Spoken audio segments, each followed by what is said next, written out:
This is NBK, nothing but Knicks. When send past the assist, you know that it's number one show that breaks down the game. If you can't play defense, stay out my way. Dribble the ball, come down the lane. 5 seconds on the shot clock, who gon' win us the game? You wanna hear Nick updates and trade rumors? Post-game reviews, this the place to tune in. So tell a friend just to keep the ball moving. Like the page if you feeling the movement. Every game we coming to win. Give us a sub like a player that came off the bench. This is NBK, nothing but Knicks.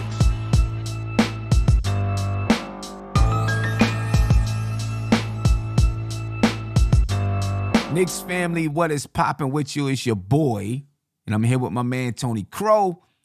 We are about to break down this New York Knicks loss to the Indiana Pacers.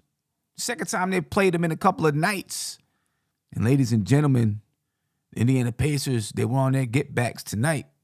So without a doubt, the Knicks lost 109-100. But I do believe there are some things that we saw that we can build off of, ladies and gentlemen. I think we saw some good things, and we're going to talk about those things. We'll also talk about some of the bad things that we saw. All right, we're going to cover it all. Tony, what's popping with you, my brother? How you feeling? What's good, Sim? Shout out to the chat. Yeah, your blackest time. Yeah, I'm good. I'm not too down on the loss. I'm probably more even killed now with the loss than I was with the wins, though. I ain't gonna lie. I was happy with those wins. Me too. I was happy with the wins, and then I'm trying to stay even with the. I'm with you. I'm with you. Number one, right there. You know what I mean? But we got to break this down just as we would a win, I guess. You know what I'm saying? And just be real with it. Just be real with it. The first thing I'm gonna say, I think we all seen how important Derrick Rose is to this bench. Right? We've all seen it. If we expect that at points in the game, this bench can compete with another team's starting unit, you need Derrick Rose to be out there, because tonight, at about 9:54 left in the second quarter, with the Indiana Pacers playing bad basketball, they were down 11 points. The Pacers did a mass substitution, and they brought all of their starters back in the game. And guess what Tom Thibodeau did? He kept the bench in the game. And it didn't go well for the Knicks. At that point in time, the Knicks were up 38-27.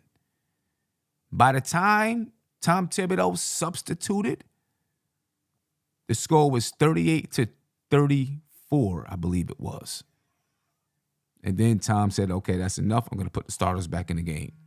And the starters then, extended the lead. But the game got tight.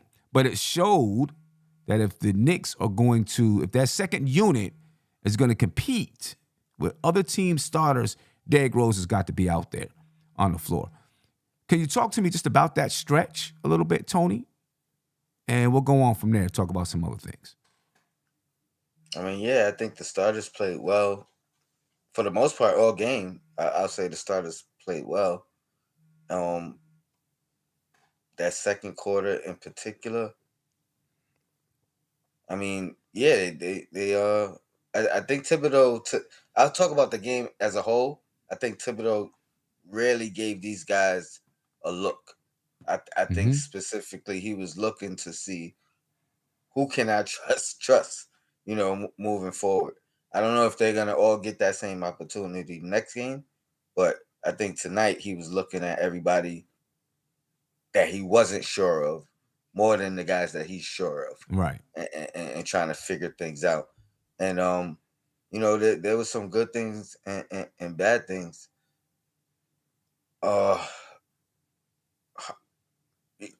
Hartenstein looked good. You know what I mean? He looked like he could really impact this team moving forward. Especially down the stretch.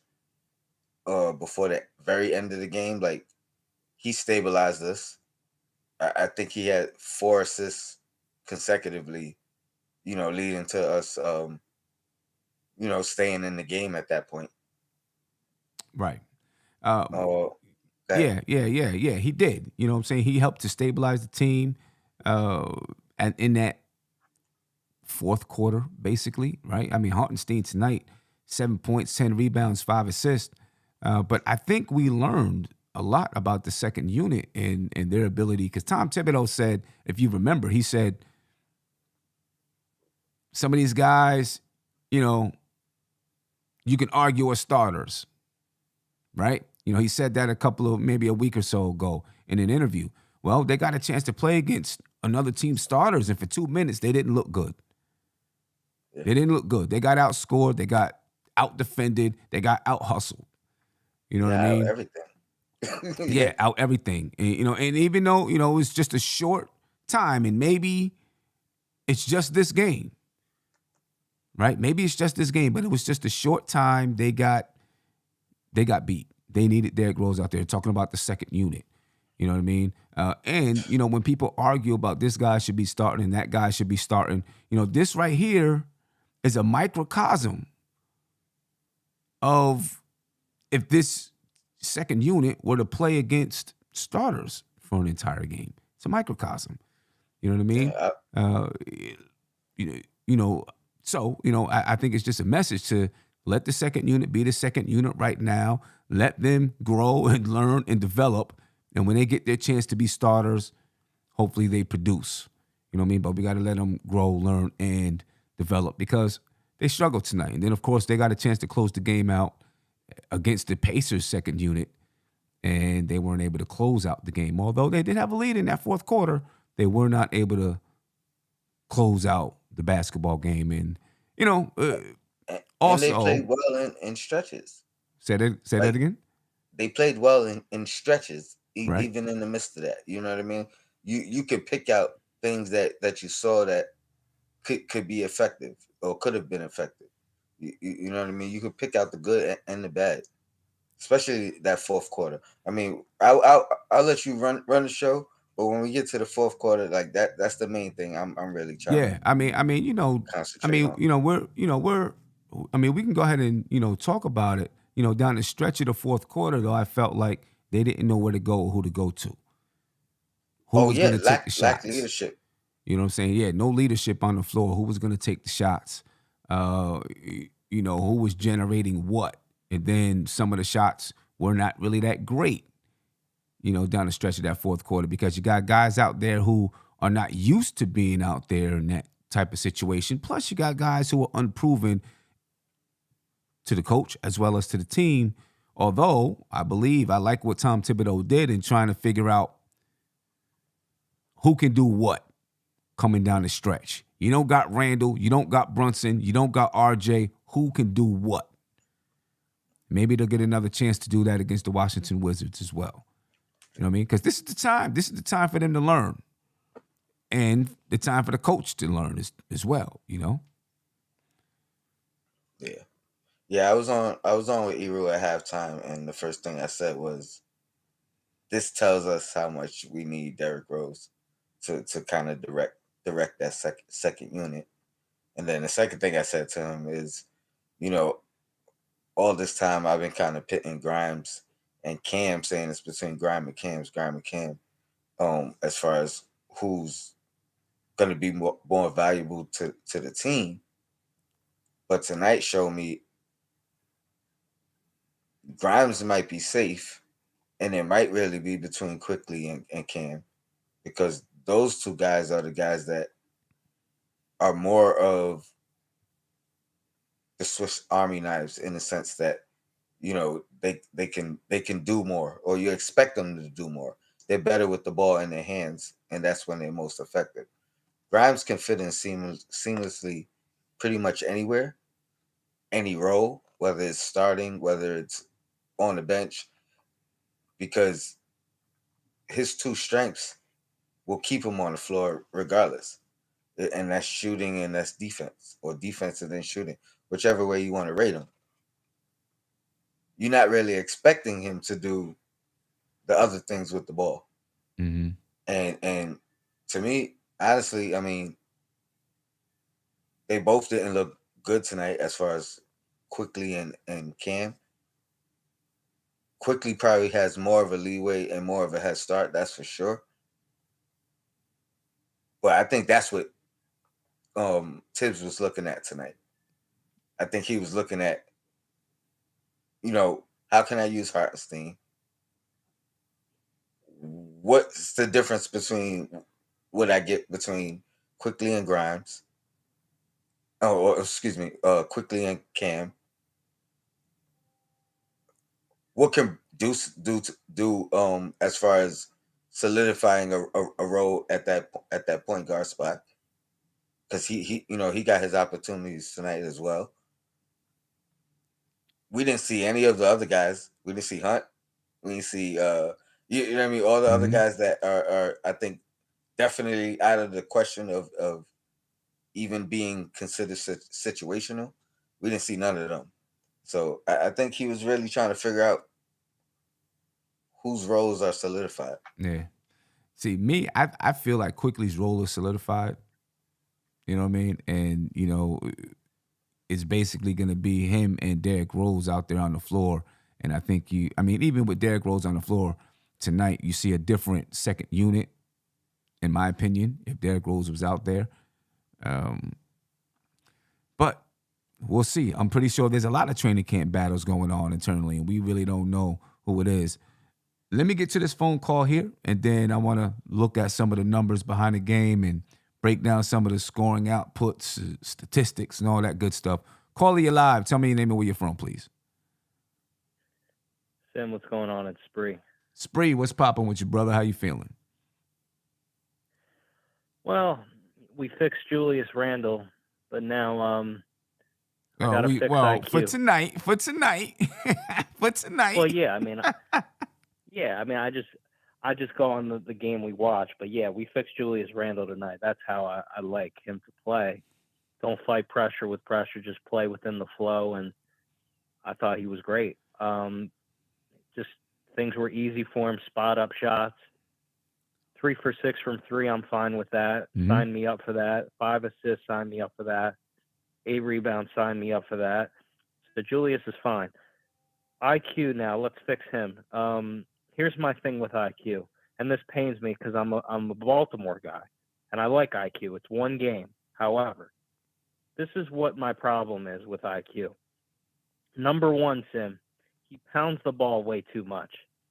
Get off it. Get rid of 2.5 seconds or less, and he's got to go quicker with his moves. Another thing that I don't like about IQ right now is, and this was a problem last year too. I know he's stronger, but he gets off balance way too easily. He needs to just be more on balance. I don't know what your thoughts are on that, but I also don't think he even creates enough space for himself. I agree we missed the playmaker in the second unit because we needed assisting, we needed the whole thing. But to me, that quarter of IQ is what the growth I need to see moving forward. I was not happy with IQ. No, I mean, listen, your thoughts. Well, this is why I say he's got to be on the floor with Derrick Rose. Because without Derrick Rose, IQ, he has nobody to help keep him in control. You know what I mean? And he just goes and does what IQ does. And yeah, hopefully what are your thoughts on the part of he gets off balance? I know he takes crazy shots and we love it when it goes in, but I don't think he's quick enough with his moves. I think he dribbles too much, but I also think he's off balance a lot. And I also think he should be creating more space with his type of skill set and him being stronger. I don't think against some of these defenders, he finishes the play in awkward spots. Is he always going to be this awkward? I think so. Is that just growth? I think he's always going to be that awkward, and he's going to learn, kind of like Jamal Crawford, right? Jamal Crawford was one of the best bad shot makers you've seen, and I think IQ is going to be one of those guys. Well, that's not good. I mean, I know there's a place for him, but I want more. I think some of it. I think some of it is decision making, and I think he could improve that. You know what I mean? To kind of minimize it and equal it out. But it's tough when you have a guy like that because Tibbs already came to the conclusion or decision that I have to let him be him. So he's gonna have to really figure that out more than, you know what I mean? Like I don't see Tibbs kind of disciplining him. I mean, it depends on how you look at it. I don't think Tibbs is gonna tamper who he is and say something. He's gonna have to figure out the good shots or the great shots compared to just I know I can make it and see what happens. Like my whole thing with him, I'm not saying he could shoot the ball well like a Curry, but like watching a Curry, like Curry's, and I don't know why I'm bringing up Steph Curry. It's funny, but I just think with Quickley, he needs to be quicker with everything he does on offense. Quicker shots, quicker dribbling, get off it, quicker in the paint, not being awkward and landing awkward. Not if they push you off your spot, push back. Don't fade away as much. He fades away too much, and he's in awkward spots. Like I don't know. I mean, maybe I'm overreacting to one quarter, but what I saw in that fourth quarter, I saw of a lot last year, where he went away and it looked really bad for a long stretches in the season. And yeah, we didn't have Derek. Derek can make him better because Derek can direct him and say, quick, just go quick. But I just wanted more. It's year 3 of IQ Sim. I know it's a preseason game, but I want more than that. I think I want more than what I saw, and it worries me. That's all I just wanted to say. All but right. it's just one quarter. I get it, man. Can I I understand. ask Spree, what do you think of Brunson having arguably his first bad game in the Knicks uniform? Or inefficient, however you want to look at it. Yeah, I Because mean, you combine that with you know what's Rose funny being about that? absent, we had no, you know what I mean? I agree with you. She didn't shoot it well. 4 for 14. I didn't really feel the efficiency that we usually will get from Brunson. I'm not. See, the thing is, when Brunson's off and doesn't shoot well, I'm less concerned than I am about it Quickley, because I think what Brunson does is more sustainable because of the track record, and he lives in the paint, and he's not awkward. He's strong enough. He fights for his spot. He has better awareness. But yeah, no, Brunson had a bad game. There's no doubt about that. But RJ was efficient, by the way. I want to give him love. But I'm I'm more not worried comparing the two. because, I'm talking about him and this yeah, team. Because what I saw was it was still a winnable game. You know what I mean? Brunson had a bad game. Randall sure. kind of broke out. You know what I mean? Or stepped up, however you Yeah. want to look at it. RJ was still pretty good tonight. So I that's what I was talking about. Like I feel like Oh, no, you're right. Tony, even with even if we had when Brunson Rose, plays I bad, think he's a threat. we win this game. Even I with agree Brunson with you. If having a Rose bad game. plays with the second unit, we win. And I'm not worried about Brunson because, to your point, he played bad, and the first unit was rocking. We were moving the thing because he's a threat. My concern though is Quickley. I want him to be better in year 3 because I'm rooting for him and I like him. And I know it's just one quarter, but that's all I go off of. And last year, he's awkward at times. And I just want more than a Jamal Crawford. I want more awareness and it just drives me nuts because I think I can get fix it, but him, you but I know can't what? because he doesn't listen to our show, your show. Would you rather Jamal Crawford or Lou Williams? Or is there even a difference? I think Lou Williams goes quicker than Quickley and doesn't dribble as much. So you rather the Lou Williams type? I'd rather him Because be I Lou think Williams, Crawford but at does least more, which Quickley. That's why I think Quickley is a Crawford better more, yeah. comparison to Crawford. Yeah, see. I think Quickly's just going to be quick. That's who he is, and I think he's going to be that kind of player. You know what you're going to get, and Tom Thibodeau's going to have to learn how to reel him back in. You know what I mean? I think in times like this is a good chance to see, well, let's see what he does when he has to be one of the primary guys to help you win a basketball game. You know what I mean? And it's a good experiment at this point in the season. Let's see what he does the rest of the season. I hear you, man. Yeah. One question for you as a coach. When you have a player like him, my question to you, because I'm not a coach. You've been there. You've seen all these. You've seen all the different type of players with Quickley's skill set. Do you think he could ever evolve without a Derek on the floor to being more of somebody that can run a unit and not worry, being like where you don't, he gives you no impact if he's not making shots? Like, can you fix it?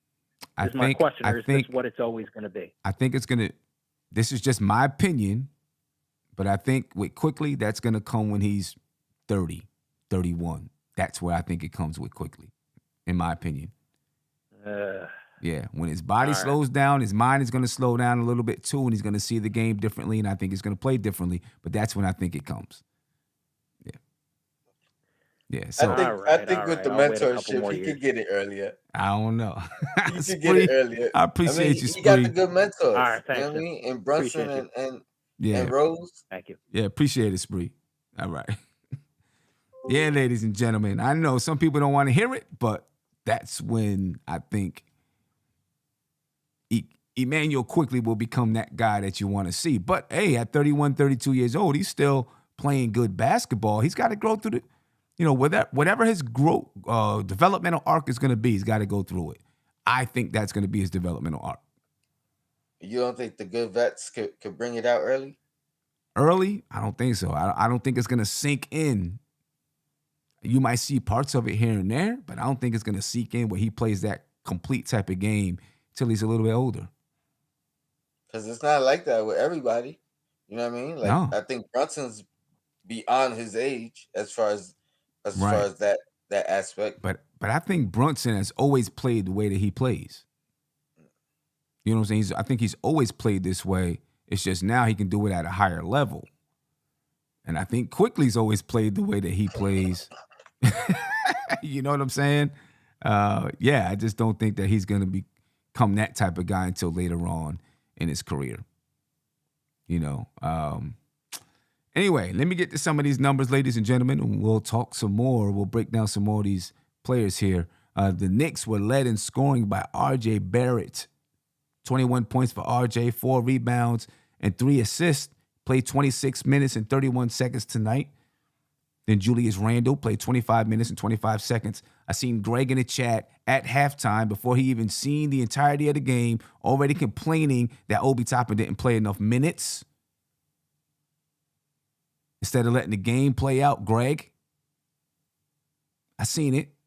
But anyway, Julius Randle, 13 points, 8 rebounds, 5 assists, 1 block, 2 turnovers tonight for Julius Randle. One of them was an offensive foul. One of them was a bad pass. I think he was trying to find maybe Cam in the lane.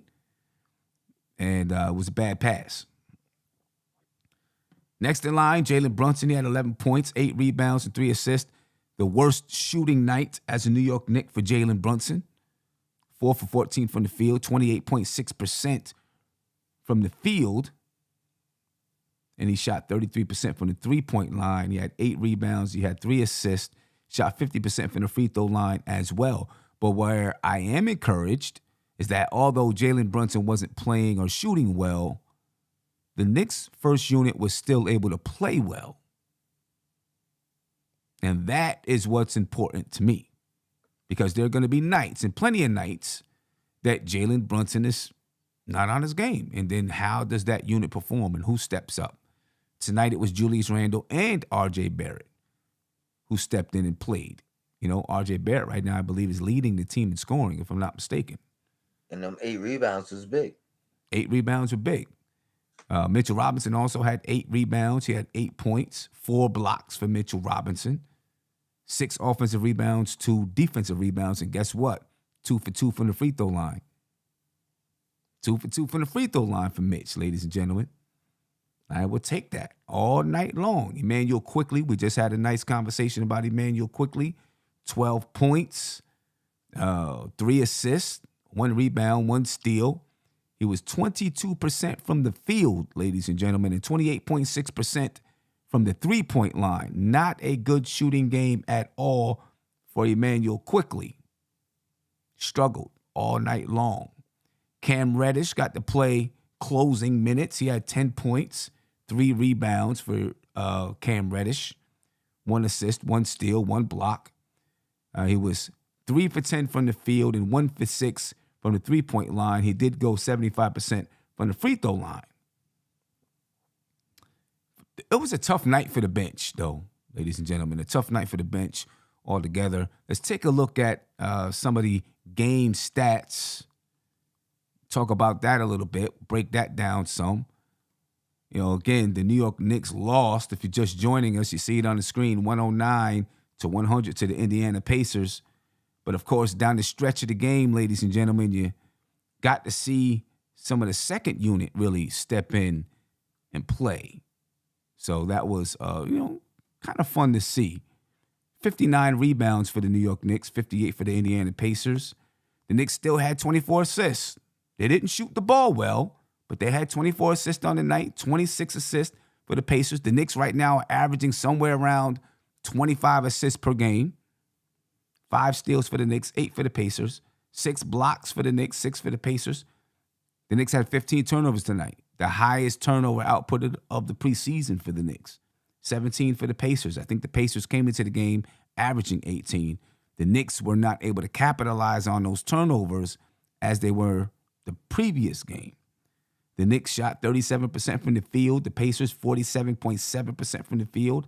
The Knicks, 26.8% from the three-point line. The Pacers, 30%. The Knicks only shot 77% from the free throw line, while the Pacers shot 75%. 42 points in the paint for the Knicks, 54 for the Pacers. Both teams had 15 second chance points. And here's the biggest difference of this game. The Knicks with only 8 fast break points. Right? The Knicks came into the game averaging 25 fast break points or something like that. Only 8 tonight for the Knicks. The Pacers had 22 fast break points. So my question, Tony, and caller, I'll get you in there as soon as possible. All right, so just be patient with us. As soon as Tony answers this question. Is this the Knicks? The Knicks were they were on a high, right? Averaging 125 points a game or 124 points a game, whatever it was. 26 assists per game. They still had 24 assists, though. They were a crazy number of fast break points. Is this just them falling down? Now they fall down below the mean. And then maybe against the Wizards, we see who this team really is as far as scoring output, rebounding, fast break points, shooting from the field, et cetera, et cetera. What do you think? I mean, I think the fast break points will improve. We're not going to average 10 fast break points this year. It's going to be in at least 15. I would think a little bit, maybe even 16. I think that's going to be more of our average on a year. I don't know where that puts us, but that'll be an improvement from last year.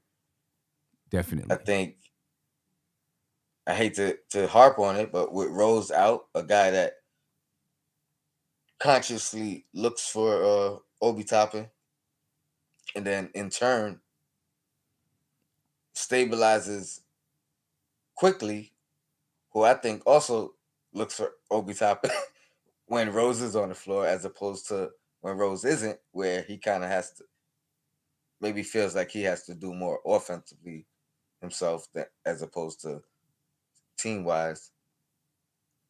I think that, because Obi's one of the main guys that gets those fast break points, those leak outs. You know what I mean? We've seen it, the pass from Hartenstein in the fourth. Usually Obi's getting like 2 of those a game. Right. Maybe 3 if Obi and if Quickley and Rose is on the floor together. But I think the fast break points is going to continue to be better. I think tonight it was just a bad night there. You know what I mean? Well, part of it, the Knicks came into the game averaging 11 steals per game, right? So they only got 5 steals tonight. That's a big difference right there. 5 opportunities. Yeah. That's a huge difference. Let me get to a couple of these super chats here, ladies and gentlemen, and then I'll get to the caller. We'll have a few more things to break down. I'm pretty sure these super chats are going to spring on a couple of conversation points. All right, first, Brooklyn Butch, thank you for the super chat. He said, mark my words, Hartenstein and Rose will be dynamic. I really want to get into Hartenstein and some of the things we've seen from him today. I know right now we've been discussing things that I guess you would say are negative about tonight's performance, but we're going to get into some positive stuff, and Hartenstein is one of those positive points. Uncle Fulio said, I love iHeart as a focal point in some of the second unit sets, but without Rose, this was the opportunity for Cam to show out, and he flopped.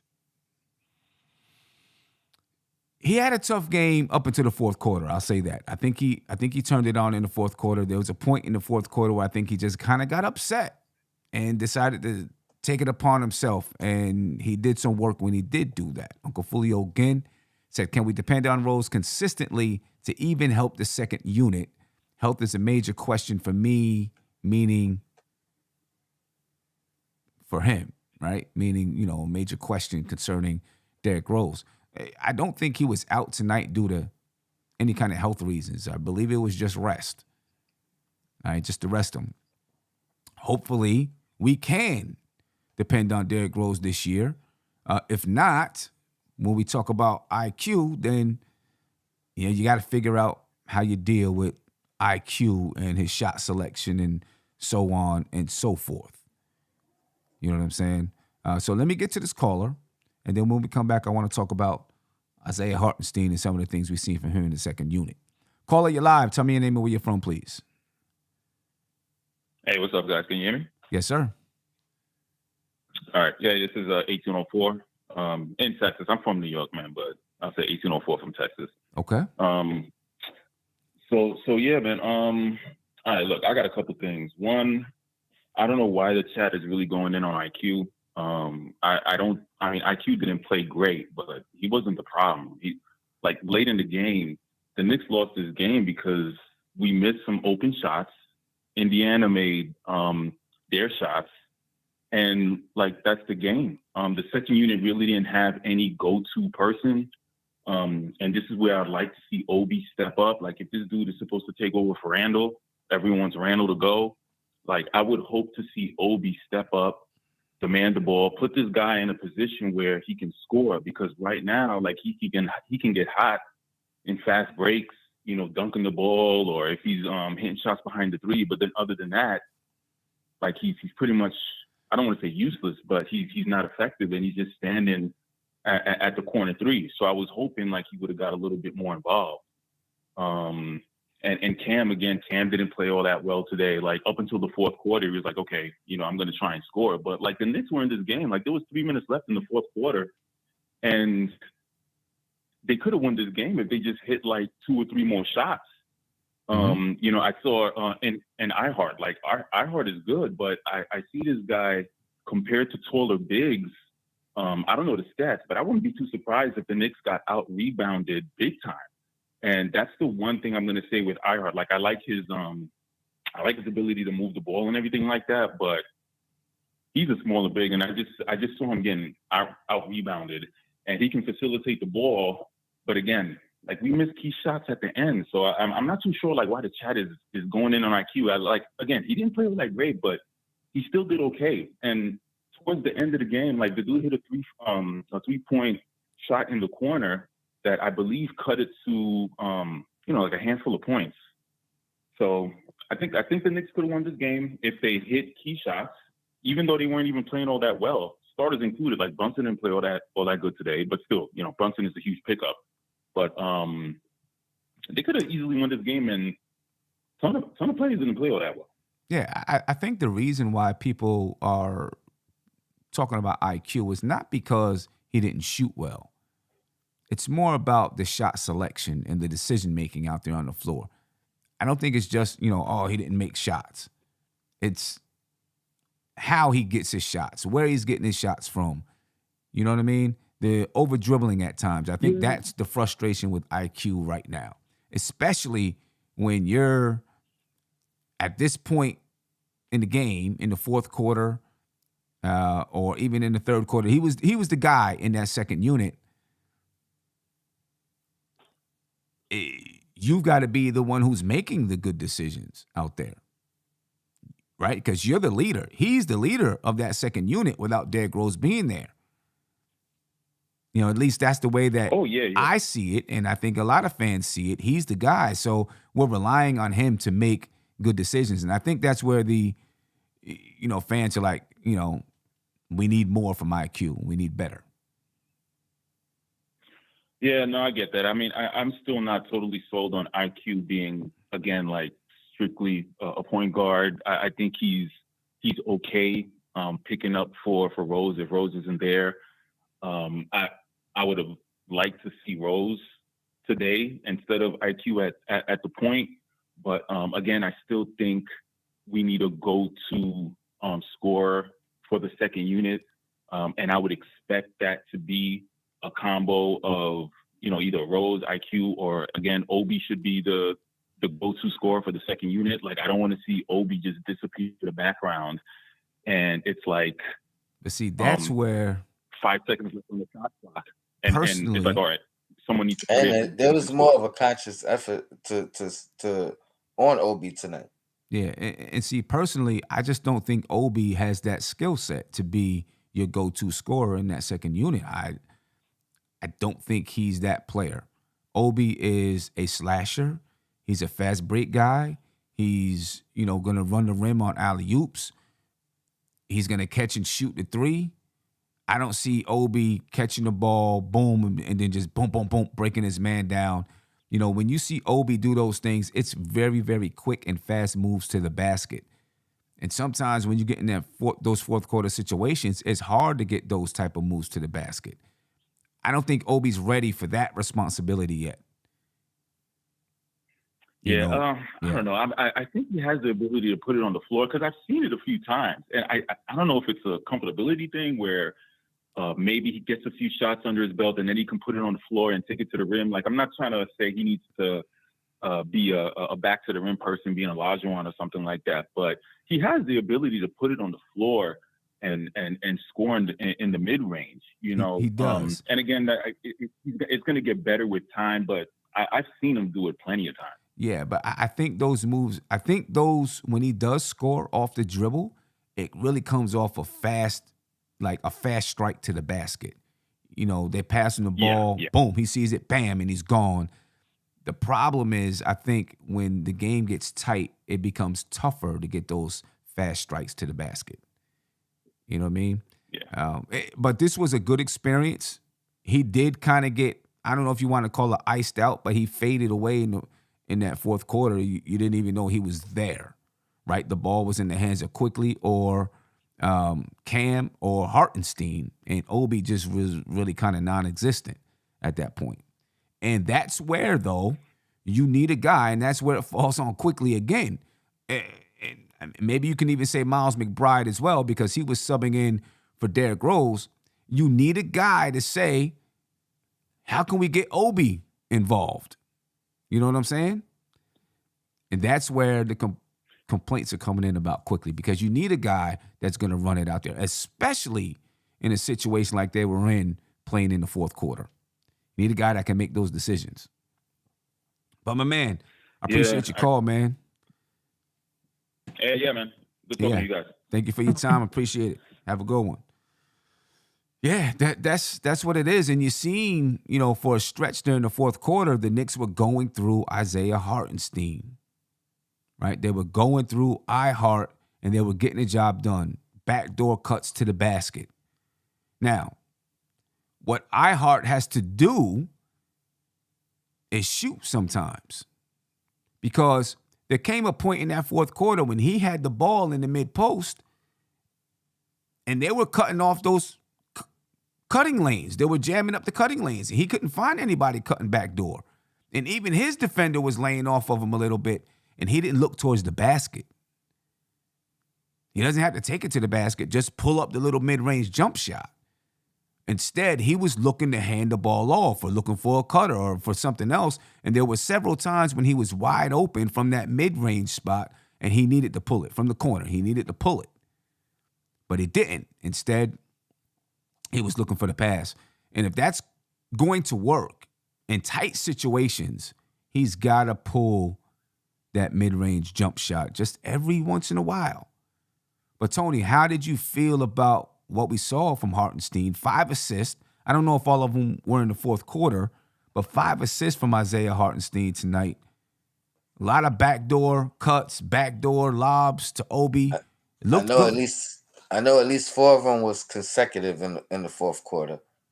And there we go. Like now we get that glimpse of what we was talking about as far as what he could bring to the table in that aspect. I mean, you could damn near say the offense was run through him Mm-hmm. in that stretch. Mm-hmm. You know what I mean? And it was effective. Now that's probably new to him, and it's going to be adjustment and a learning curve for him to even become that guy and that be his role like all the time. Where now we just all right, we're running the offense through him, but it was a nice taste for him. You know what I mean? And then a nice thing for the coach to kind of see and envision like, oh, okay, I see if we work on this throughout the year, you know what I mean? Now it can become a staple Right. of not only his game but our offense. Right. You know what I mean? Because at that point, we needed it. You know what I mean? I think it was 4 assists in a row from him. You mentioned Cam. He had a bad game until the fourth quarter, and then the fourth quarter wasn't great because he had those moments at the end where turnover or 2 turnovers and a miss open look. But we saw what we can get from him as well. You know what I mean? Because he would continue that onslaught at that particular moment after the Hartenstein assist, and then right after Cam, it was Obi with consecutive baskets, the 3 and then the lob. So to me, I'm taking like all the good out of it and kind of saying, all right, if we could figure these things out, this role for you, this role for you, because I don't know who said it, but we didn't have a go-to guy at that point. Even I mean, the closest thing to that would have been IQ, and he was off all night. You know what I mean? So I think it was nice to see us figure it out in that stretch. All right, go to Hartenstein. Oh, go back to him. Go back to, and just let him figure things out. But at some point, the defense is like, all right, he got the ball. We got to watch our guy. You know what I mean? Right. But And nice stretch. he's got to pull that little mid-range jump shot when it's available Yes, to him. In the yes. fourth quarter, Isaiah Hartenstein had 5 assists and 3 rebounds. 1 turnover for Hart in the fourth quarter. Cam Reddish, 7 points, 3 rebounds, 1 assist, 1 steal, 1 block. He did have 2 turnovers in that fourth quarter. Cam Reddish and Hartenstein, though, were the best players in the fourth quarter. Mhm. But what it comes down to, they did a lot of their work at the top of the fourth quarter. When it came down to the last 5 minutes, now, they had been in the game for 12 straight minutes. That too.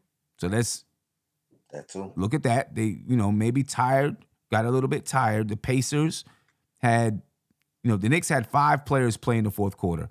Miles McBride, Cam Reddish, Isaiah Hartenstein, Obi Toppin, and Emmanuel Quickley. For the Pacers, they had Badotsi, Terry Taylor, Kendall Brown, Nembhard, Benedict Mathurin, Isaiah Jackson, and O'Shea Brissett. Right? So they had 8 players playing the fourth quarter, which means some of those guys got a little bit of rest in that fourth quarter. You know what I mean? So maybe they had some fresher legs out there.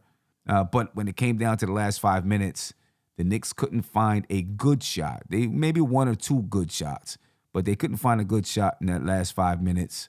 And they couldn't get stops in that last 5 minutes. And some of that was on Hartenstein because his guy was knocking down threes from the perimeter.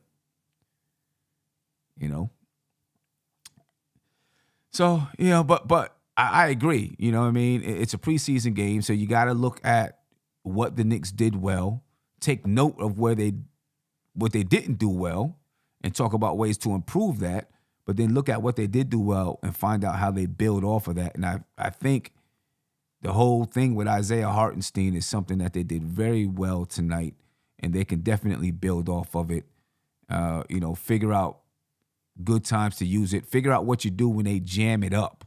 And that's what I was just about to say, Sam, because they ran it 4 times in a row, right?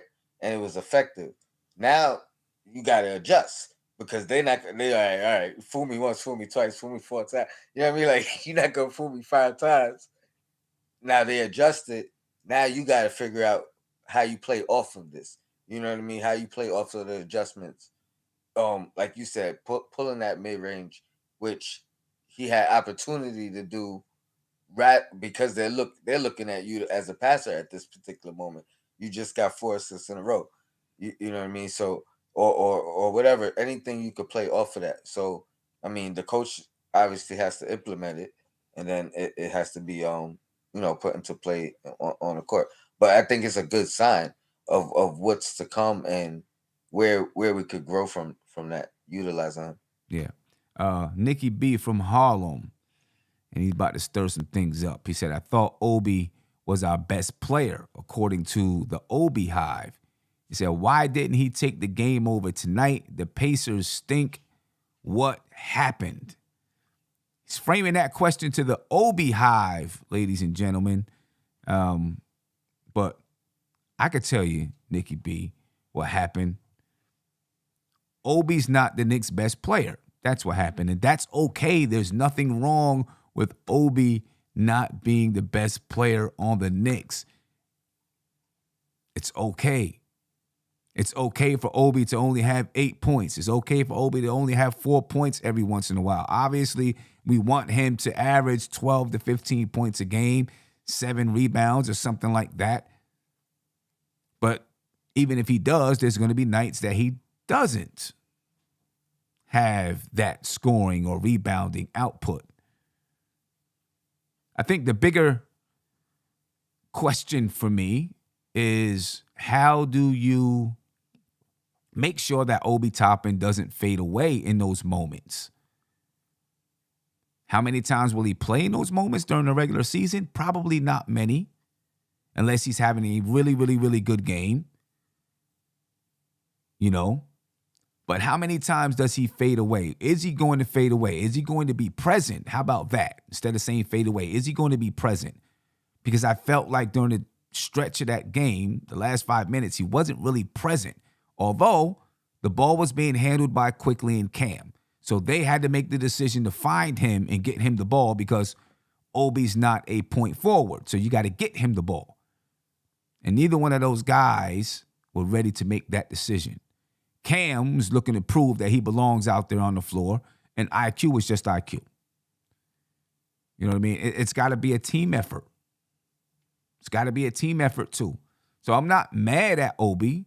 The reason why I'm not mad at Obi is because I don't believe he's that guy. The guy that everybody thinks he is, I don't think he is, at least not right now. You know what I mean? So I'm not mad at Obi at all. It's just like, hey, Obi's not that guy that you think that he is. That's where I'm at with it. You know what I mean? Go ahead, Tony. Yeah, if Obi's playing in a system like Golden State, where the ball is constantly moving, it's ball movement all the time. You know what I mean? He can thrive in that system. And granted, when we're playing that way, he can thrive. We've seen it as well. Tonight we weren't playing like that. You know what I mean? Even with Hartenstein, all the kudos we gave to him. I mean, I guess Obi could have kind of figured his way out in that, because everybody else had to kind of make some ball movement, make some kind of cuts, and find his way there. Mm-hmm. But with Quickley on the ball, he's looking for his shot first. Right. 9 out of 10 times he's looking for his shot first. So it's hard to play in that full team system with Quickley holding the ball. And then not a credit to Cam, but just being real, when we were playing in that system, he didn't thrive. He's not, you know what I mean? He's missing the open looks and things of that nature. He only played well with the ball in his hand. So, but it's no Obi didn't play bad. It's just he didn't have the opportunities because of the way we were playing. You know what I mean? Yeah, no Hartenstein found him. He found him off the rebound with the leak out. But those other guys, it's not as easy for them to find them unless you're making yourself known. But we're never gonna give the ball, or not. I won't say never. Right now, we can't give the ball to him and say, "All right, create our offense." Right. That's not who he is. Right. Right. So Listen, it's not his fault. I have two questions from Wild Wolf Ray, 0418, that I want to get to, and you know, it's gonna break up, kind of what we're talking about with the game, but then we'll get back to the game. But I want to make sure I get to him, so we can recognize Wild Wolf. The first question is, who do you think is the Knicks' 9 to 10 man rotation so far? Right? Who is the 9 to 10 man rotation? So listen, I can tell you 5 right off the bat. And that's the starting 5. Jalen Brunson, RJ Barrett, Evan Fournier, Julius Randle, Mitchell Robinson. Okay? And then you got Derrick Rose, that's 6. I believe Emmanuel Quickley, Obi Toppin, Isaiah Hartenstein. And then, Grimes or Cam is going to be the next guys. You know what I mean? We haven't seen Grimes play in the preseason yet, and Cam is trying to prove that he belongs out there. I think that's the biggest battle of the preseason right now. You know what I mean? Tony, what do you think? I agree 100%. I'm just starting to feel like it might be between Quickley and Cam, and Quickley definitely is ahead of him, like way ahead of him. Like he has the head start as far as knowing Tibbs, playing under Tibbs, having the leeway and everything. But Grimes, I feel like he fits in seamlessly because of his style of play. So I think Grimes I think Grimes, when healthy and ready, it's going to be interesting. But I agree. Grimes and Cam right now. Mm-hmm. But in the long run, I think Grimes is safer than both of those guys, just because he don't have to do much more than defend and shoot. Like he doesn't play beyond his ability. You know what I mean? So we're not worried about shot selection or him doing too much, which turns down turnovers and things of that nature, because you know what I mean? He take good shots, open shots, shoot whatever open, play good defense. There's less opportunity for mistakes. But both Quickley and Cam, they need the ball in their hands, which opens up more opportunity for mistakes. Yeah. Well, I agree. Yeah. Wild Wolf also asked, let me get this over here for a minute so you guys can see it. There we go. What are the Knicks' top 3 pros and top 3 cons so far? And what substitution patterns would you like to see Tibbs do throughout the game? Well, let's start with the top 3 pros and top 3 cons. I think the top 3 pros with the Knicks so far has been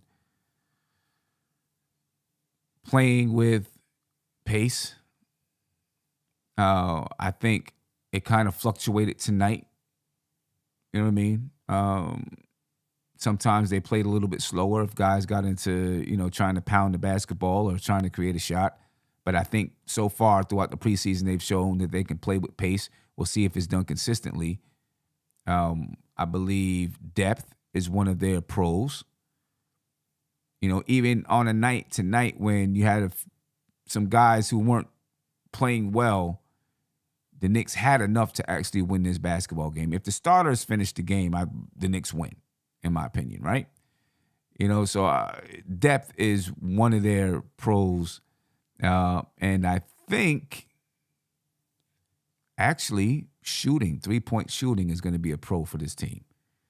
You know what I mean? They didn't shoot it well tonight, right? But I do think this team is going to be a good 3-point shooting team.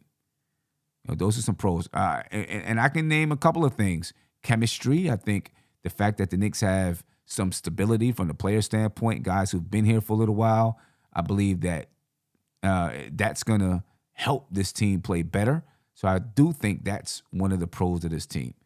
Cons, for the fans' standpoint, depth could be a con too, because there's guys fighting for positions, and there's going to be some people that do not play that fans think should play, and then there's going to be people that play that fans think should not play or shouldn't play as many minutes.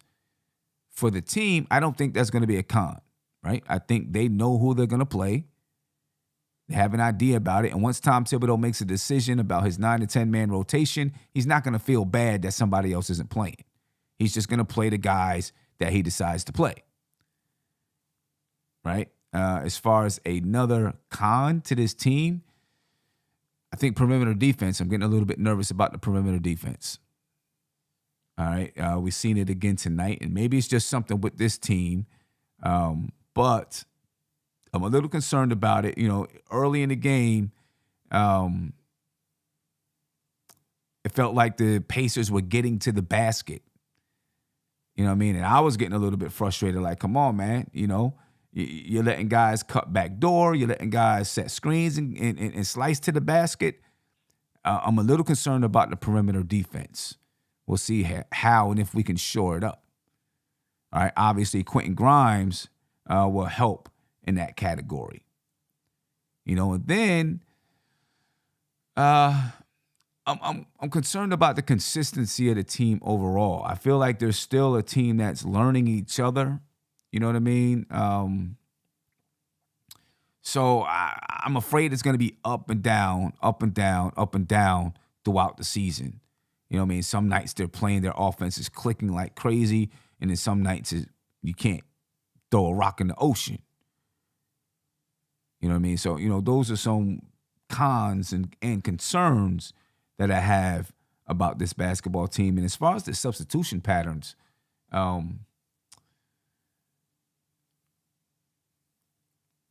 mean, you're going to have your 9 to 10-man rotation. And I don't want to see guys play 12 minutes straight. I understand what happened tonight and why those guys played 12 minutes in the fourth quarter. But I don't want to see guys play 12 minutes straight. You know, I want to see guys play 6 minutes, 6-minute stretches, and then another guy come in for, 8 to 9 minutes, and then another guy play like they did earlier in the first two games with Julius Randle and Obi Toppin. You know, now one thing that I did see today is that in the first half, Obi didn't come in until maybe 3 minutes left in the first quarter. Maybe it was 3 or 4 minutes left in the first quarter. You know, and kind of the same thing in the third quarter. But then Obi played the entire fourth quarter. It's hard to tell right now what those substitution patterns are going to look like.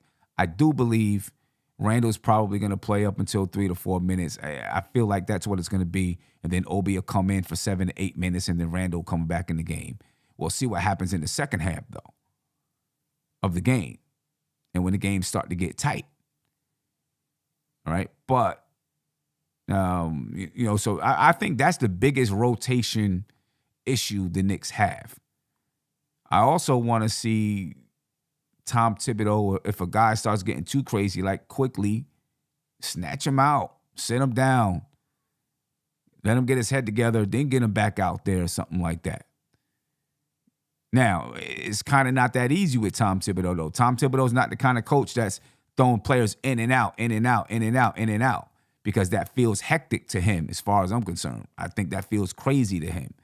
So Tom Thibodeau is the type, I got these guys that's playing for a chunk, and then these guys that's playing for a chunk. It's not a whole lot of in and out unless it's necessary. You know what I mean? So I would just like to see, Tibbs just kind of pay attention to what's happening in the game, what players are doing.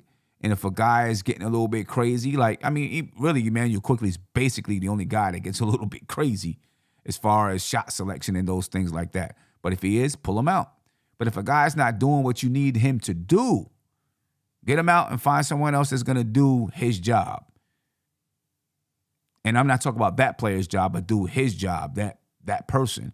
For example, if Hartenstein, he's not shooting or he's not, those passes aren't working, well, then bring Mitch in and let Mitch do what he does and let the team adjust to how, you dig what I'm saying? Don't stick with a guy just because, well, these are the minutes that I carved out for him. You know what I mean? So he's going to play these minutes. You got to base it on what's happening in the game. and make sure that you're making adjustments in the game. All right. Again, ladies and gentlemen, the Knicks lose 109-100 to the Indiana Pacers in their third preseason game. All right. Tony, what did you think about the starting unit? Let's talk about Randle. Because I thought Randle played a pretty smooth game today, and he looked a little more comfortable out there on the floor. How'd you feel about what you're seeing from Randle in the starting unit? Yeah, Randall was super engaged today. I got nothing negative to say. I liked what he did. I would have liked, honestly, as much as I like seeing the second unit try to finish the game out. I would have liked for the starters to come back in to face the Indiana starters, and see if they continue. I want to win more than anything. So, but Me that's a too. testament. That's a testament to Tibbs though as well. You know what I mean? Because I wouldn't have expected this from Tibbs. I would have expected him to bring them starters back in. But yeah, Randall played well. Played within the game. Didn't seem to force anything. The three was falling tonight. 50% for the 3-point line tonight. Do you feel like, and we'll get back to focusing on the starting unit, but do you feel like Thibodeau didn't bring back the starting unit because the Pacers didn't bring back their starting unit? Or do you think this was the game plan for Tom Thibodeau? I mean, it's hard to say, well, this is the game plan. We're just going to play these guys down the stretch. Then if the game is a blowout, you may have to do something different. But do you think it was because the Pacers didn't bring their guys back? I think because at a certain point the second unit wasn't playing horrible. You know what I mean? Like they still was within the game even before that stretch of Hartenstein. You know what I mean? So I think he was really getting a good look of. I think he knows what he has in the starters. I think he knows what he has with those 5 to 6 guys, if you want to include, Grimes in there. I think he want to see what if these guys could close it out and pull it away. I did want to say shout out to Mathurin because he looked like he should be in that starting unit. I think he looks like a better player than Diorte and Buddy Hills. I think Rick Carlisle is one of those coaches, though, that is like you gotta earn it. You're gonna earn your stripes. It's merit based. Yeah, you're gonna earn your stripes, and So I think it's basically like that.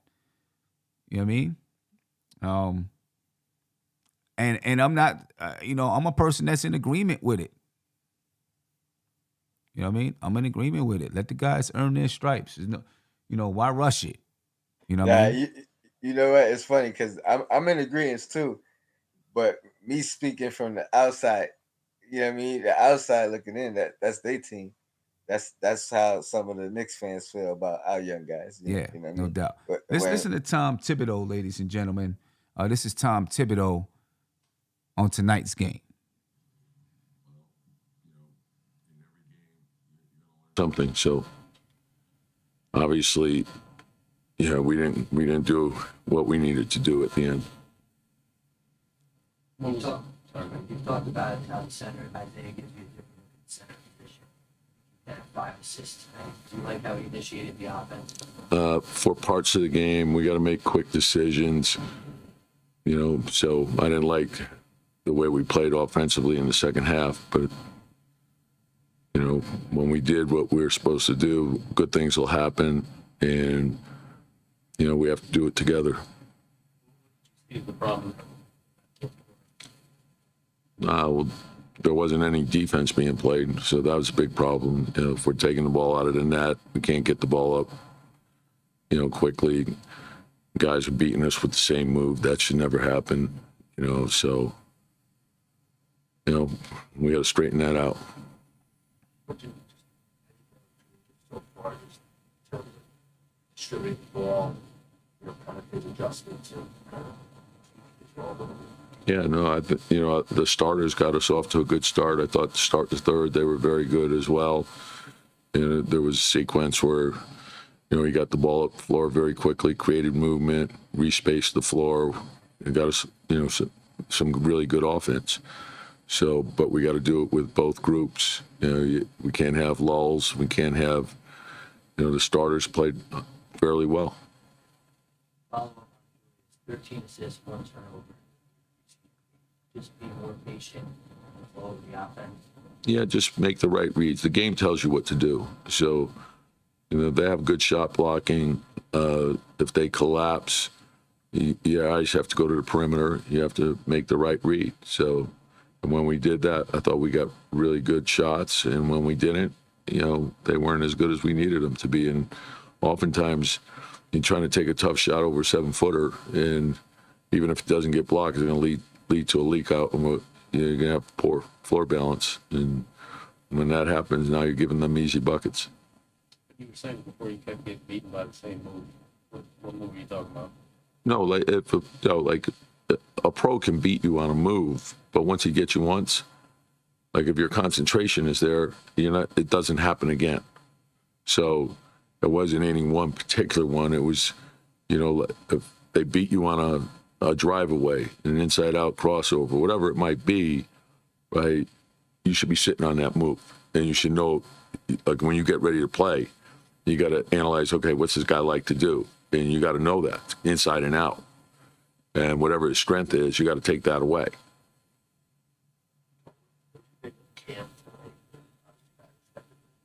Yeah, like obviously the bench could have played better. So I don't ever put it on one person. It's not, I know you guys like to oh, it's this guy or it's that guy. It's not that. It's like the group has to function well together. So that's the bottom line. In regards to the starters, solid point guard in Jalen, but it's just not meshing right now. Like the thing is you can find an excuse every night. That's like, we got to make good. That's the bottom line. There's no excuses. There's no one feeling sorry for you. So, whether you're here a week, a year, 5 years, you got to know what your job is. You got to go out there and do your job. It's really that simple. We got to be able to count on each other. Obviously, it's only a preseason game, but that's what it bothers you. Well, everything bothers me. That's in preseason. You're looking at, in every game, there's going to be things that we do well, things that we don't do as well as we would like, right? But some of the things, the physical part, like if you execute, you have a wide open shot, you miss the shot, and you shoot the ball well, we could all live with that. That's part of the game. And then the defensive part, we control that. So that part we should be able to count on every night. That's effort, that's concentration, it's togetherness, it's your commitment to winning. The rebounding is a team thing.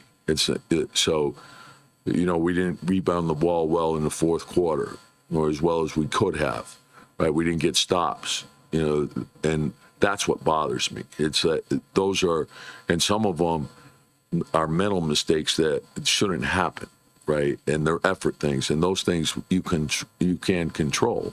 And so the things we can control, we want to take care of every night, so we can win when we don't shoot well. Some nights we're going to shoot it great, some other nights not so great. But overall, these guys have worked really hard, so we just got to come in. We got a loss. Now, tomorrow, analyze what happened, and then concentrate on improvement, and then get better. All right, ladies and gentlemen, you heard him. That's Tom Thibodeau. Concentrate on improvement and get better. Tony, anything you heard from Tom Thibodeau that you liked or did not like? I liked everything. I think he's spot on. The bench, the starters play well. The bench had an opportunity, and they should have played better than they did. They didn't play, and I don't. You can't put it all on Rose not being there. You know what I mean? They got to play better. Right. They got to play more collective. Right. And as a unit. Right. And we've been saying the past 2 games, we got the biggest bench or the deepest bench in the league, or at least one of them. So you know what I mean. They're gonna have to figure that out, especially they got all year, but we don't know if Rose coming back. So this, you know what I mean. We don't know. Most of those guys, besides Rose and Cam, are under contract for a couple years, right? So they got to start putting that together, that cohesiveness. Yeah, and the second unit is supposed to have. They're supposed to be the ones with the cohesiveness, right? You know, but sometimes you just don't have it on a night, and maybe tonight they just didn't have it.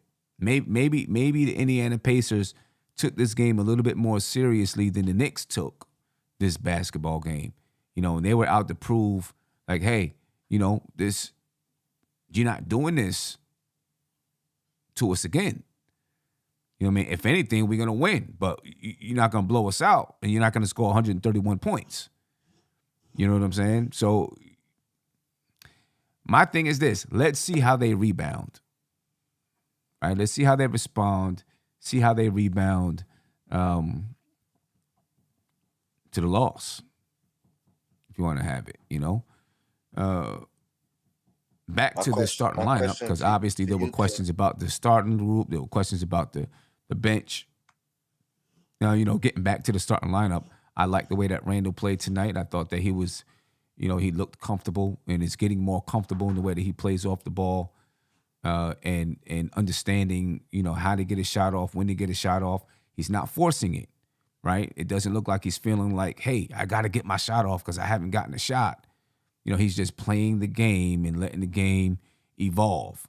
You know what I'm saying? And then from time to time, he's able to get a little bit of a one-on-one here, a little bit of a one-on-one there. 2 turnovers, 3 games, and only 2 turnovers for Julius Randle, right? I think you heard 13 assists, right? For Julius Randle. I think that's a good thing. Tonight, he did have a turnover, a legitimate turnover. I guess, the NBA counts an offensive foul as a turnover because you turn the ball over to the other team, but, it's not the kind of turnover that I'm talking about. I'm talking about, throw the ball out of bounds or they steal it from you, whatever. He did get doubled a couple times, and I thought he did a good job passing out of the double team. So let's hope that he continues to evolve in that way. Now, I seen a question about Evan Fournier. I think it was from B-Baller for Real. And he said something about it. I didn't star it. I didn't get a chance to star it. But he said, at this point, what are we getting from Evan Fournier if he's not hitting shots? Right? But my thing is, Evan Fournier is not going to hit shots all throughout the game. Right? In the first quarter, when the Knicks were kind of getting outscored the first part of the game, Evan Fournier hit a few shots to keep the Knicks in the game, in my opinion. Right? And maybe those are the only shots that he made. He only played 8 minutes on the day. But he hit a few shots to help keep the Knicks in the game. And that's what he's going to be there for, shooting. That's it. No, I'm sorry. He played more than 8 minutes. My bad. I was looking at the first quarter. He played 23 minutes. Had 8 points. All right. 5 of his 8 points came in that first quarter. And that's when, at the beginning of the game, the Knicks didn't really have much going. Evan Fournier scored 5 of those points to help keep the Knicks in it at that point in the game. And then, Randle took over and scored. RJ Barrett took over and scored. I mean, that's what he's here for. That's what he's here for. That's what he's going to do. He also had 3 assists today. So I'm not mad at Evan Fournier, man. I'm not mad at Evan Fournier. I'm really not. And if you are, I mean, who else were you going to start? Grimes isn't there, so who you putting out there? I don't know if any of those guys are ready to be a starter in that position or if they even fit with that lineup as well. So I'm not mad with Evan Fournier. Something that I have seen in recent games, Tony, is R.J. Barrett and Julius Randle with a little bit more cohesion on the floor. You know what I'm saying? The handoff to his shot is working. Julius would catch the ball, take a couple dribbles on a fast break or a mini break, look for RJ up the court. I feel like their cohesion is coming together a little bit more. And that's a big plus for the Knicks if that cohesion comes together. You know what I mean? I hope we continue to see it develop and their two-man game starts to become a threat out there. You're muted. Oh, my bad. It'd be nice if we could lean on that while Brunson kind of finds his way, because technically, and I'm not. This is not me being down on Brunson, but this is back-to-back bad shooting nights. The second game, he kind of made up for that with that 9 for 9 from the line and stabilizing us. But yeah, while Brunson finds his way offensively, this we can lean on that. Exactly. RJ Randle 2-man game, and that just builds better for the future. You know what I mean? As long as they're rocking together. Right. Exactly. Let me get to a couple of super chats here. Trish D said, let me get it up here. There you go.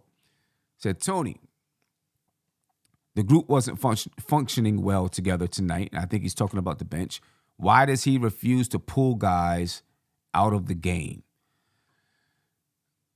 I think tonight it was more about seeing them guys play, like Tony was saying earlier. You know what I mean? Let the bench go ahead and sit, see what these guys do. Now, if you're talking about playing, Hunt or Sims a little bit more, I okay. But I think Tibbs is the kind of coach that's like, these guys ain't going to be playing during the regular season. We only got 4 preseason games. I'm going to play the guys that I expect to be in the rotation or are fighting for rotation spots. You know what I'm saying? So we let that group rock it out down the stretch. Do you expect the same thing next game? Or do you think he kind of tightens it up even more? Because I honestly thought he was going to start that tightening it up this game. Me too. So I'm expecting the next game to be the dress rehearsal. That's what I'm expecting. Now, if it becomes a blowout either way, then yeah, I think he'll do something different. But I feel like the game versus Washington is going to be the dress rehearsal for Memphis. At some point, you got to sink into what your rotations are. And so that last game, get those rotations there and send that message to everybody. Yep, this is what it is. You know what I'm saying? This is what it is right here. Go ahead, Tony. My last question. Do you think if Grimes doesn't play Friday, do you think he is available for the season opener? That's a good question. I don't know. I'm hoping that he plays Friday. I hope he plays Friday. I wouldn't want to play him in the season opener, like give him legitimate minutes without getting just some bump before you get out there on the floor. Because you can practice all you want. You can scrimmage against your teammates and all of that good stuff. It's different than when you get out there and start to really bump around with the opposing team. David, he said, yo, I love Tibbs. He is a teacher/student of the game. Say what you want. This guy knows the game. And quote, you should not get beat with the same move. I mean, sometimes you do get beat with the same move because somebody's mastered that move and there's nothing you can do about it. You know what I mean? Now, should you get beat to the point where defensively you're just not there? No. But that guy still might score over you with that move. You know what I mean? He might just hit a nice pop, pop, pop, pull up, and you're right there, but it's nothing you can do about it. But I agree with you. I know a lot of people don't like Tibbs and get mad about his coaching style and this and that. I, too, feel like Tibbs is a good coach. I'm not saying he's the greatest coach in the world or the greatest coach to ever do it, but I do feel like Tom Thibodeau is a good basketball coach. And I feel like any coach that we get here, ladies and gentlemen, people are going to be upset and complain about that person's coaching acumen because that person's going to make mistakes. There's no doubt about it. Every single coach in the NBA makes mistakes. There's going to be rotation mess ups. There's going to be, you leave a guy in the game too long when he is hot, or you take a guy out the game when he's hot. Or you leave a guy in the game too long when he's not hot. I mean, coaching is hard. It's difficult. There's nothing easy about coaching at all. You know what I mean? But I do think Tom Thibodeau is a good coach. Parrish Duggar, thank you for the super chat. So we shot like we haven't played in 5 days and our first road game in 6 months. Okay. You know what? Level head. I like that. Because we haven't played in 5 games, and it is the first road game in 6 months. Sometimes you're just rusty. We lacked a sense of urgency. I do think we lacked a sense of urgency after we scored 131 points against the team. Maybe they felt like, we're going to do it again. You know what I mean? But it has been since last Thursday or whenever it was, last Wednesday, since the Knicks played. So it's been a little bit of time since they played. But I think it's been the same amount of time for the Indiana Pacers. Yes, the Knicks had to travel and all that good stuff. But, hey, that's the life in the NBA. You got to show up and perform. But I agree. Maybe the Knicks were a little bit rusty. They come home again to play the Washington Wizards. Tony, let me ask you this. Are you concerned about the Knicks having too many home games during the preseason? No, because that was we wasn't a good home team last year. So I think if it helps us, that's a good thing. You know what I mean? I think on the road, if we have that mentality, you know what I mean, that 15-man deep and all for one type mentality, the road is going to be a bonding point or a bonding time, which I think we're going to need. You know what I mean? Like that camaraderie. At home, everybody could go to their respective wives and girlfriends and whatever they do, but on the road, that's when they bond. Yeah. So I think that's even more. It's gonna help us. We need those road games, and we weren't necessarily a good home team last year. So I think we could benefit from having the home games early. Yeah. Having them cheer us on and root for us early and kind of check the temperature.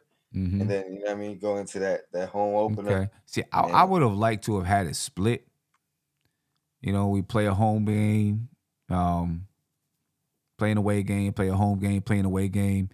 Because our first game of the season is an away game versus a tough Memphis team. You know what I mean? And, you look at the stands tonight in Indiana and, it was barely anybody there. You go into Memphis, it's going to be a totally different atmosphere. You know what I mean? The crowd is going to be going crazy.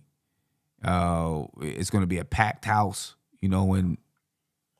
But here's the thing, that could benefit us too, because it could. We're going to be on that adrenaline. I mean, I say we like I'm on the team, but you know what I mean? They going to have that adrenaline and their juices going just for the first game. You know what I mean? So the fact that the first game going to roll, I think they're going to be pumped out the gate. Anyway, at least out the gate, you know what I mean? Now, throughout the game, that's a different story, you know what I mean? Or fourth quarter when if it get a little chippy and close, right? Now they got that advantage. I agree with you. Yeah. But out the gate, I think it should be a little even kill because we, they playing with that adrenaline. First game, we on the road. Let's let's get it going. So yeah, and I'm just kind of speaking of just getting those nervous jitters out as much as you can. It's going to be the first game of the season. You're going to have some of those nervous jitters anyway. But you play some road games. You kind of knowing that you're playing the road game in the first game of the season, maybe you get a little bit of them out. Some of that rustiness out as far as just going out there and playing road games, et cetera, et cetera. You know what I mean? Donald Cannon, thank you for the super chat. He said, facts. No one was beating Jordan when he stuck his tongue out. So you can be beat with that same move. Referring back to that last super chat. And yeah, I mean, you can get beat with the same move. You know what I mean? You know how many people tried that move and it didn't work? You know what I mean? Like you can get beat with the same move. Maybe you don't get beat as bad, or maybe you actually defend the move, but they might still score over top of you. You know what I mean? I just think it's funny. He said sticking the tongue out was the move. Right. Ladies and gentlemen, please give me a call, 516-362-5212. And I do want to let you know this.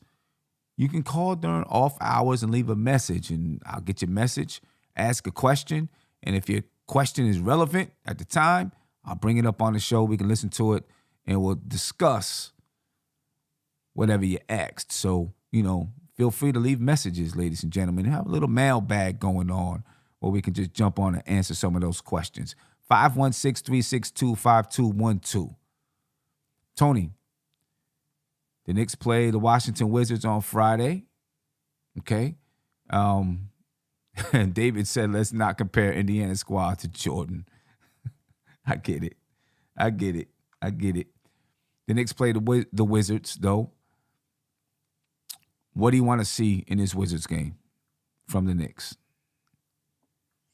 I mean, I'll be happy either way, whether it's a dress rehearsal, like you said, or whether this maybe Tibbs is still trying to define roles and with that second unit closing things out or trying to. But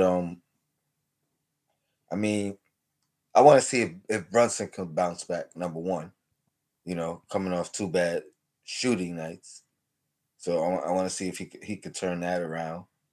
I'm gonna keep an eye out on the Randle RJ situation if they can continue to play off each other or even do it a little bit more.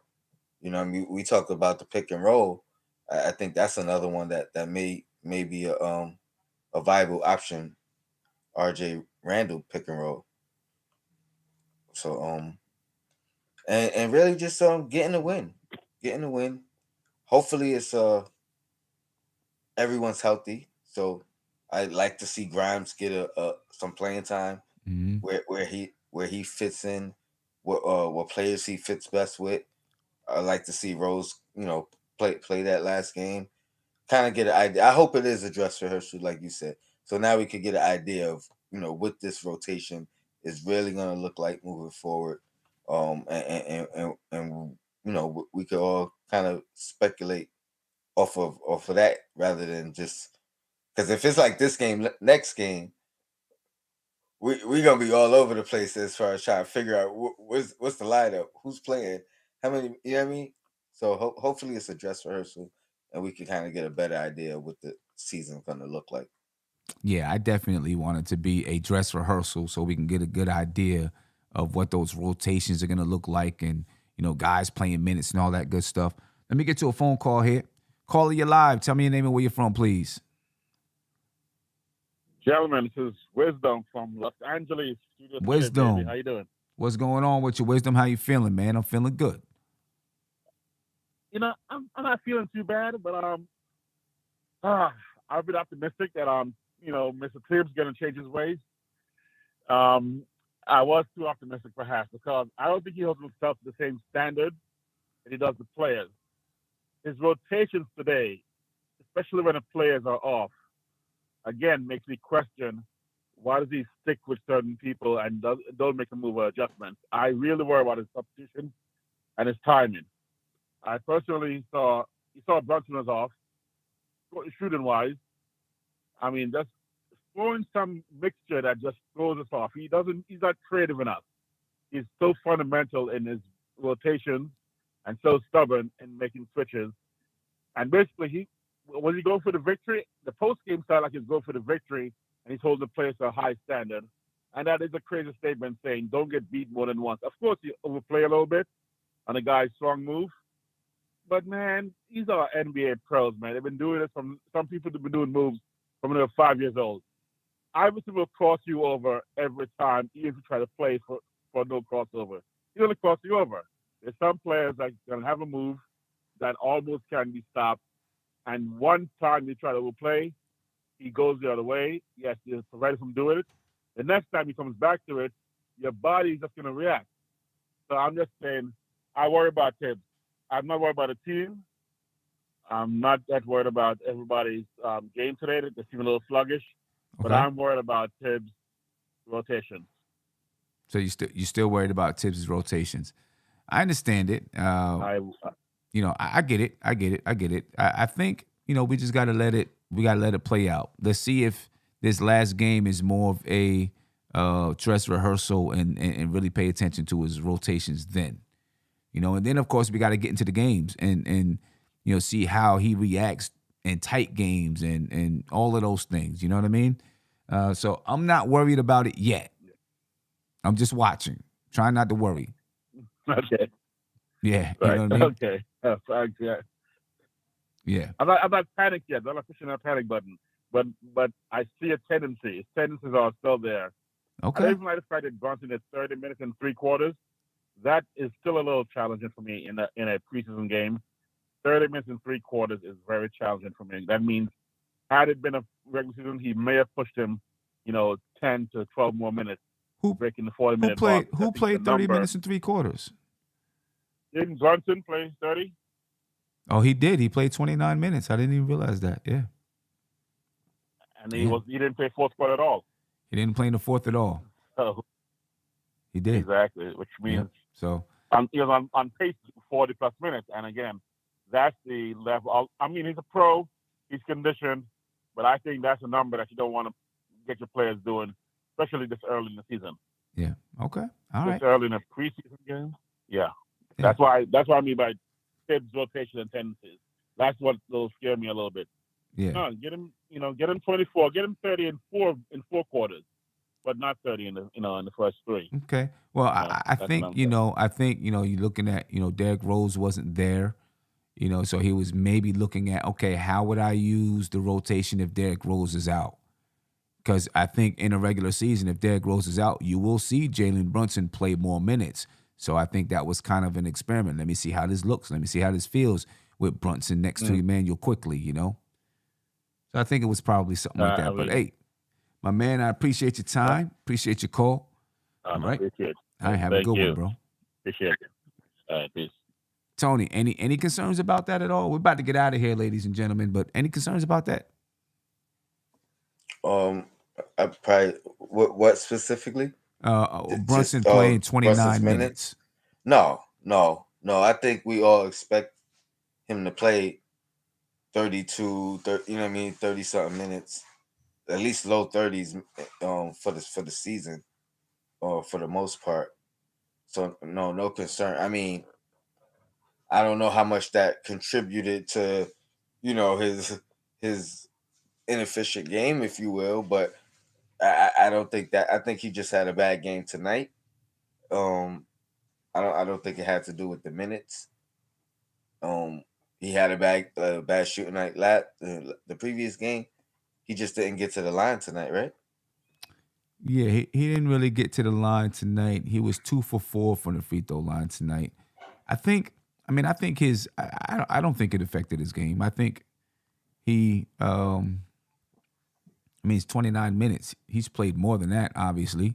You know what I mean? So I think he just had a bad night. So no, I'm not concerned with it. I think I'm more. I mean, again, I think what this highlighted tonight was how important Rose actually is as a stabilizer. You know what I mean? Even if it's a short stretch, you know what I mean? Where if it's not even 15 minutes, it might just be like 6 minutes where he's there to kind of set things in motion, and then, all right, you good? You know what you do? All right, I go sit back down and rest. But we needed him tonight. Yeah. So who is it? Beat Baller for Real said it's not about his game. talking about Brunson. It's about the tendencies of Tom Thibodeau to play his best players. See, to me, look, your best players are going to play. Your best players are going to be the guys that you rely on. Your best players are going to be the guys that you trust. You know what I'm saying? I'm not a person that gets upset or mad that a guy is playing a lot of minutes. I'm sorry, I'm not. If you don't have a guy better than that player, then you play that guy. And if you feel as though you need to see what a certain rotation looks like because Rose is out or whatever it is, then I think that's what you do. You know what I mean? B-Baller said, did he need to do it in 3/4 of a preseason game? Yes, because you don't want to wait to see what it looks like until you get to the regular season, and then now you haven't seen it at all, right? So, yeah, you want to see it in the preseason. That's what the preseason is for. Let me see. There's a good chance that Derrick Rose is going to be out during the season. So let me see what this looks like right now so I can get it on tape and start to figure some things out with it on tape. That's what the preseason is there for. You know what I'm saying? You wait until the regular season and maybe the first 2 games you don't have much or anything on tape. If you don't try it out, you don't have anything on tape. So now you're figuring it out then. You know what I mean?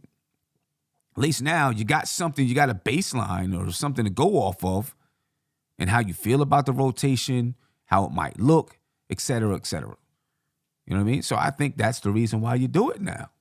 I mean, 29 minutes, I'm not mad at 29 minutes in the preseason. I'm really not mad at 29 minutes. I'm not mad at 30. Because if the Indiana Pacers would have brought their starters back in, Tom Thibodeau might have brought his starters back in and he would have been over 30 minutes. And I wouldn't have been mad at it at all. You muted, Tony. I was just saying, win the game, whatever it takes. You know what I mean? Yeah, to win the game. So I wouldn't have been mad if he played more against the bench and we got the win. I expect that from Tibbs at this point. I mean, B-Baller for real said, let Obi cook some without playing Randle for the entire 3rd quarter. I mean, Obi played the entire 4th quarter today. And it wasn't like and it was a tight game. He played the entire 4th quarter today, and he played 3 minutes in the 3rd quarter. Or whatever, I don't know. He didn't cook while he was out there. He had enough time to cook. He didn't cook. Obi played 22 minutes today. Randle played 25 minutes today. I wouldn't necessarily. I mean, I'm not saying Obi played bad. He's just not a self-creator. Yeah, he's not a self-creator. You're gonna catch him on a break. You know what I'm saying? He's gonna catch you. You're gonna catch him on oops. He's not gonna be a self-creator. B-Baller said that's goofy. He earned more respect than that. More respect than what? I don't get it. He earned more respect than what? The fact that I'm saying he didn't cook. If a guy didn't cook, he didn't cook. I don't know what you want me to say. The other night when he was out there on the floor, he was cooking. I wouldn't say he didn't cook tonight. I wouldn't say he didn't cook. He didn't play bad, but he didn't cook. That's all I'm saying. Got his minutes out there on the floor. So I don't get, what respect am I not giving Obi Toppin? He didn't cook.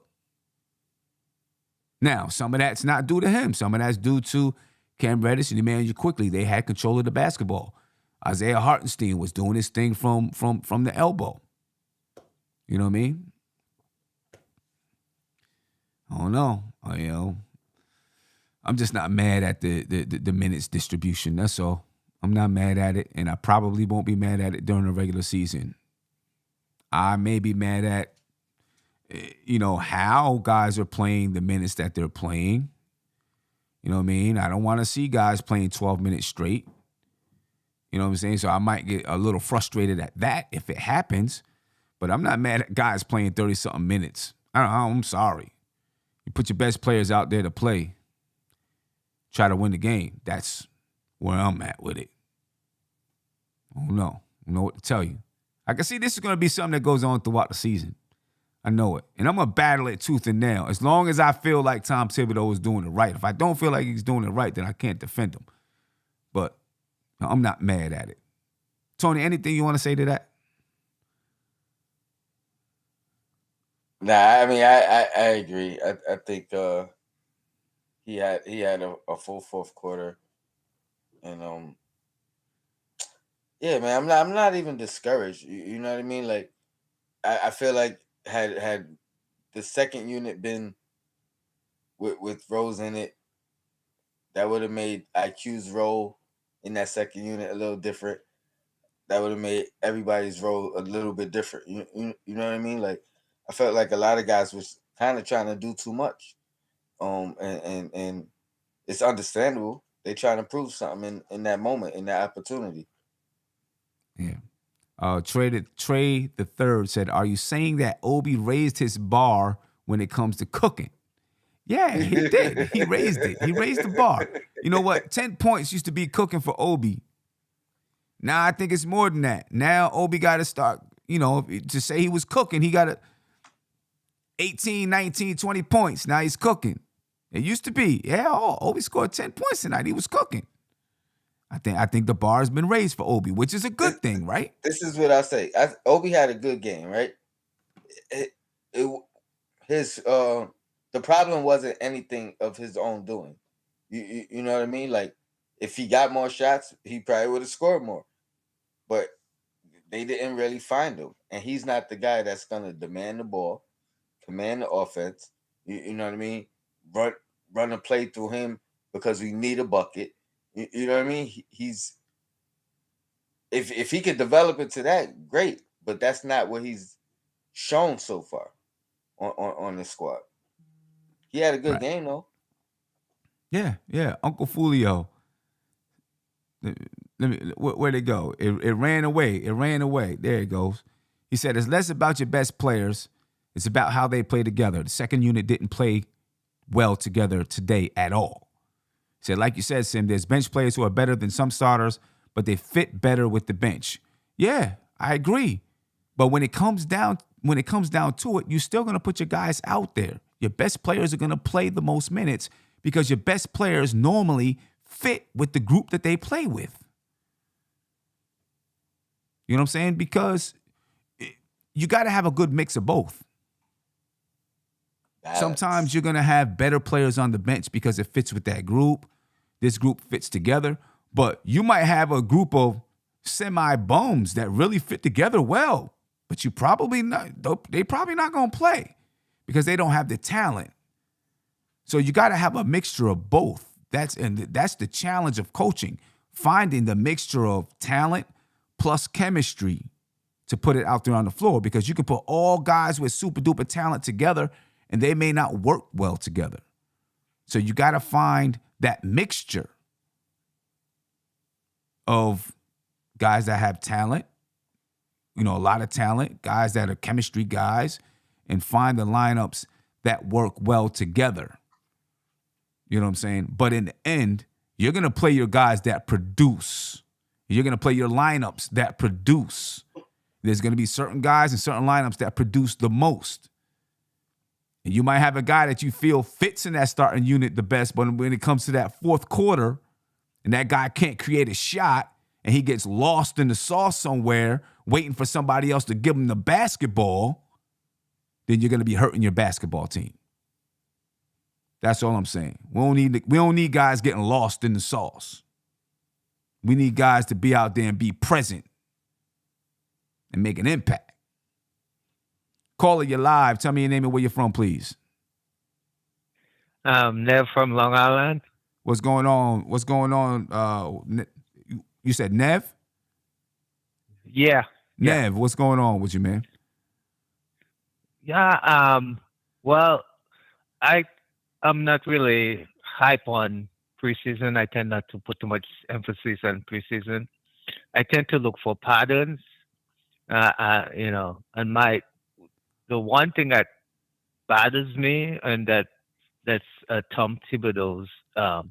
He has a mantra. He says all the time, the ball will tell you what to do, Right. and that bothers me because last year it did not tell Randolph what to do, and I think this year it's not going to tell Quickley what to do. My issue is this year I see where nobody is stepping in and tell Quickley. He got to be more of a felicitator. He has to pass the ball more often. Mm-hmm. He basically just looking for his shot at all costs. He's not looking for anybody out there.